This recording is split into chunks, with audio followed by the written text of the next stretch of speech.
ball is thrown vertically upward with a speed of 100 meters per second. Ignore air resistance. A, what is the acceleration in meters per second squared? What is the speed at its maximum height? C, how high does it go? D, what is the speed when it hits the ground? E, how long does it take to reach the top of the flight? And F, how long does it take to hit the ground? In other words, the total flight time. So here we go. X is equal to 0 on the ground. And the initial velocity is V naught, which is equal to 100 meters per second. And we ask, what is the acceleration in meters per second? Well, the plus x direction is up. And we know gravity is down, the acceleration of gravity. So the acceleration is down. It has a magnitude of g, but it's in the minus. It's a minus g. It's in the minus direction. That's what I wanted to get to. It's a minus g, which is equal to minus 9.8 meters per second squared. It's a vector. It's down in the negative direction. B, what is the speed of the ball at max height? Well, let's draw this again. In our situation, V naught is 100 meters per second. And put x equals 0. It goes up to a height x. And at the final height, h, which we'll call h, its final velocity is equal to what? 0, because it's going to go up and it's going to turn around. At that point, it moves with 0 speed at the very top of its trajectory. So it just goes straight up and comes straight down since we have no air resistance. So the final speed in part B is V final is equal to 0 at the top. And up and above, A is equal to a minus 9.8 meters per second squared. So now let's go to part C. Part C, how high does the ball go? Well, in this case, we still have the drawing up here for part B. The acceleration is down. It's equal to a minus g.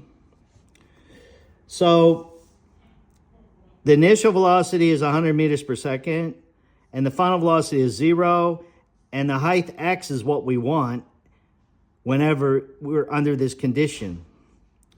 So V final squared, V squared, is equal to V naught squared plus 2AH, the height. V final squared is 0, so we can solve for H. H is equal to V naught squared divided by 2A. So we can put these numbers in. 100 meters per second squared divided by 2 times 9.8.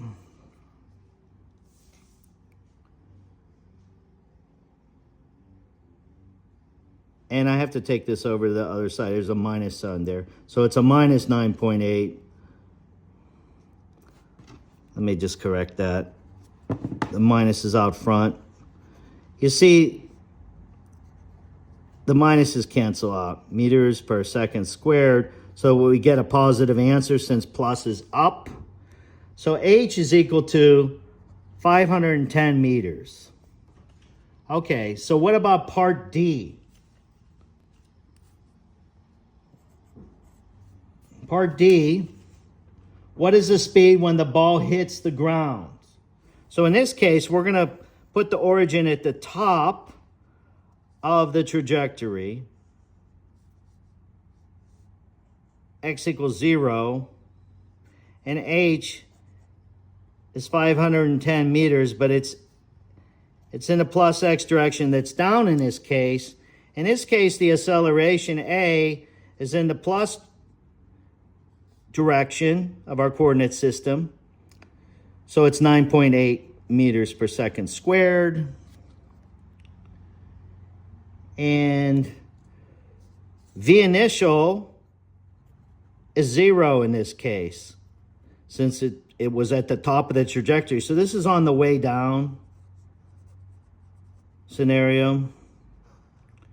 Initially, its speed is 0 at the top, but we want to know what is the final velocity at the bottom. So we can do this again. There's no time involved here. We just have distance and initial and final velocity. Again, v final squared is equal to v naught squared plus 2ah. V naught is 0. So the final velocity is the square root of 2ah, which is equal to square root of 2 times 9.8 meters per second squared times 510 meters. And the answer is V is equal to 100 meters per second. Well, isn't that interesting? The final speed on the way down, when it comes down, is equal to the initial speed on the way up. And that is a fact, and that's due to energy conservation. And we'll learn more about that when we talk about energy in 2 chapters yet. So what about part E? We have 2 more parts. I'm going to make another paper here. Part E. How long does it take to hit the ground from the time it was thrown? So we want the time that it goes up and the time that it goes down. So actually that's part F. Part E is how long does it take to reach the top of its flight? So on the way up, it's going to take a certain amount of time till it gets to a final velocity of 0. It travels a height h of 510 meters, and it leaves with 100 meters per second square, 100 meters per second initial velocity. And we're asking, how long does it take to reach the top? Well, what's the acceleration? It's constant, but it's down. I'm drawing plus x up. Therefore, the acceleration is a minus g, which is equal to a minus 9.8 meters per second squared. So now we can look at this and we can solve for time. V final is equal to V naught plus acceleration times the time. The time is equal to V final minus V naught divided by A, just rewriting that. We note that the final velocity is 100 meters, or initial velocity is 100 meters per second, but the final velocity is 0. So this is equal to a minus 100 meters per second divided by 9.8, and it's a minus meters per second squared. See, the minuses cancel out, so you get a positive time. You just keep track of those according to the direction of the acceleration based on the definition of the positive direction of your coordinate system. So this becomes 10.2 seconds. So that's on the way up. Let's look at the next problem on the way down. Problem F wants to know what is the total time that it takes to go up and come down. So we're going to look at that, but in order to do this, problem F, let's figure out how much time it takes to on the way down to hit the ground. All right, so on the way down, we start out at h equal 510 meters. Initial velocity is 0 because it was up at the top. Final velocity is what we're trying to, well, we already know that from the previous problem. We know it's 100 meters per second because that's what it was on the way up. And what about the acceleration? The acceleration is down with the plus. I'm going to draw the plus x down. So this is 0 height, and plus x is down. So the acceleration is a minus g, a positive g, 9.8 meters per second squared. So what's the time? V is equal to V naught plus acceleration times the time. The time is equal to V minus V naught divided by the acceleration.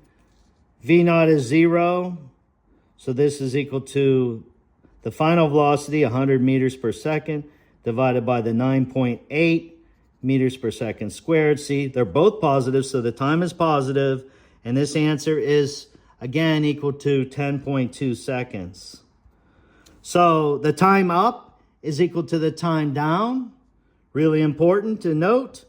The initial velocity that it's thrown up is the final velocity when it hits the ground, and the times are equal up and down. So the total time of flight